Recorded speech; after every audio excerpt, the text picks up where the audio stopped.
வணக்கம் அன்பு உறவுகளே. நமக்கான அரசியல் யூடியூப் சேனலை சப்ஸ்கிரைப் பண்ணாதவங்க சப்ஸ்கிரைப் பண்ணிக்கோங்க.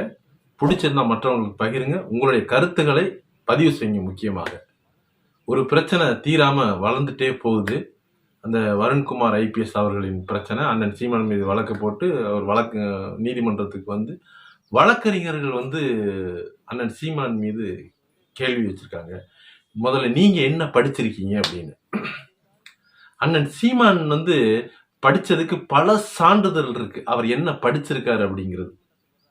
15 ஆண்டு கால அரசியல்னா என்னங்கிறது இந்த மக்கள் இடத்துல விதைச்சு 40 லட்சம் வாக்குகளை வாங்கி 8.2 விழுக்காடு வாங்கி அங்கீகரிக்கப்பட்ட கட்சியா ஒரு கட்சியை கால் ஊன வச்சிருக்காரு. யாரோட தயவும் இல்லாம கொள்கையை விட்டுட்டு ஒரு கட்சியை மட்டும் வளர்க்கணும்னு கூட்டணி போய் மாறி மாறி கூட்டணி போய் மக்கள் இடத்துல அபிமானங்களுமே இல்லாம கட்சி மாறி ஒன்ன வளர்த்துக்கிட்டு இருக்கிறதுக்கு மத்தியில கொள்கையை மட்டுமே சொல்லி சொல்லி சொல்லி சொல்லி 40 லட்சம் இளைஞர்களை தன் பக்கம் ஈர்த்து வச்சிருக்காரு. அதுவே அவர் படிச்ச படிப்புக்கு ஒரு சாட்சி. இன்னைக்கு தமிழ்நாட்டில் பல்வேறு திட்டங்கள் நிறைவேற்ற முடியாம அரசுகள் தடுமாறிக்கிட்டு இருக்கு அப்படின்னா அதுக்கு ஒரே கட்சி நாம் தமிழர் கட்சி தான்.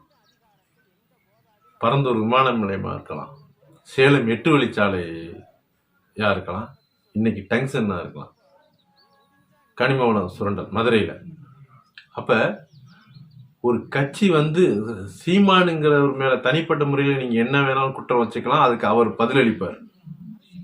ஆனா சீமான் வைக்கிற கொள்கையின் மீதோ அவர் கட்சி மீதோ நீங்க குற்றம் சுமத்த முடியாது. இன்னைக்கு வருடக்கணக்கா மீனவர்கள் பிரச்சனை நடந்துகிட்டு இருக்கு. இலங்கை கடற்படையால் சிறைபிடிக்கப்படுறாங்க. பிரச்சனைகள் தீர்க்கப்பட்டிருக்கா? அப்ப படித்தவர்கள் இங்க என்ன செஞ்சுக்கிட்டு இருக்காங்க? முதல்ல இன்னைக்கு தமிழ்நாடு 8.5 லட்சம் கோடி கடன்ல இருக்கு.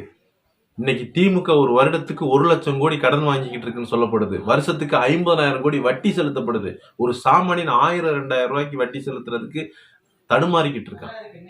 ஆனா ஒரு நாடு 50,000 கோடி வட்டி செலுத்துது. இதை நிர்வகிப்பது யாரு? படித்தவர்கள் தானே. ஒவ்வொரு துறையிலையும் படித்தவர்கள் தானே இருக்காங்க. இங்க ஏன் இவ்வளவு இந்த நாடு கடன் பெற்றிருக்கு? ஒரு பொதுத்துறை நிறுவனம் லாபம் இல்லையே, எல்லாம் இழப்பீடுல இருக்கு.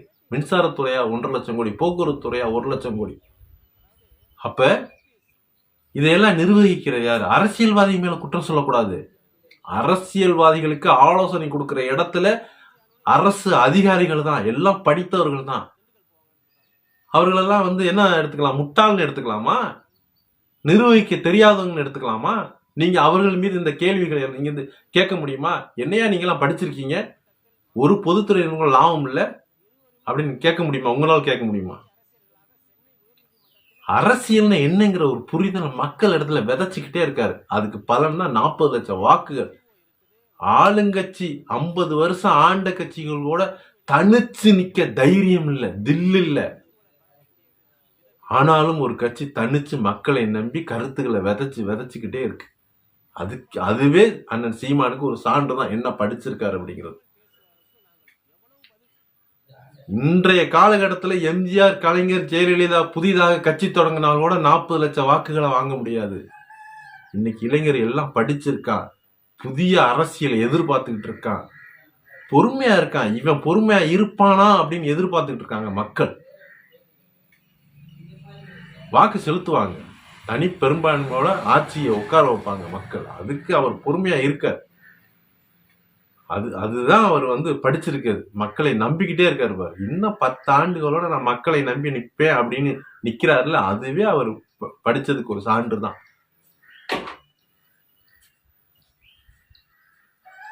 இங்க படிச்சவன் எல்லாம் அறிவாளி இல்லை. இந்த உலகம் இவ்வளவு மாற்றங்கள் அடைஞ்சிருக்குன்னா படித்தவர்களால் இல்ல, சிந்தித்தவர்களால் என்பதை புரிஞ்சுக்கணும். நீங்க எத்தனையோ பேர், லட்சக்கணக்கான பேர், கோடிக்கணக்கான பேர் படிச்சுட்டு அங்கிட்டு இங்கிட்டு போய்கிட்டு இருக்காங்க. என்ன மாற்றம் நடந்திருக்கு? நமக்கான அரசியலை தேர்வு எது? நமக்கான அரசியல் இன்னும் புரிதல் இல்லாம தானே இருக்காங்க இத்தனை லட்சம் படிச்சவர்களே. படிச்சவன் சிந்திச்சு வாக்கு செலுத்தினா ஏன் இது போல தவறுகள் நடக்குது? படித்தவர்கள் எப்பவுமே அறிவாளி இல்லை. முதல்ல எவனெல்லாம் சிந்திக்கிறானோ அவன்தான் மாற்றங்களை உருவாக்குவான்.